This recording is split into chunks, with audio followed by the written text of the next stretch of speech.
लोगोफोर मिरा मांख अनलाजों दालि डाइरेक्ट लगायबाय जों आलु बाथोन जेबो गैया गाइसमोन जाखावनोसै आं सानजौफुनि गाइसमोन लागावबाय मा ओंख्रि जाखो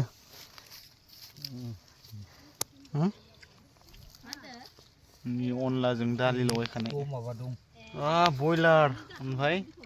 मैदुगुल दालि मुसुर दिनै नोंसोरबो मोनजाया गुरु बाराय शनिबार बारायानो बया शनिबारसो गाइसमोन हा जावनायाव लागायबाय दं ओजोंबो जादो जों जाखांबाय लोगोफोर ट्रेक्टर नांथारनाय दासो फैदो ओइनो गंनैबो ओंखाम जाखाना लाबाय ट्रेक्टर नांथानायावनो गाइसमोन जाखावबाय दं ओरै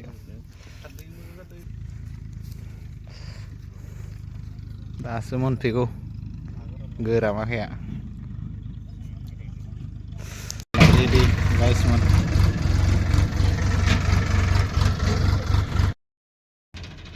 रेडि खालामखाबाय गाइसमोन लाइनाव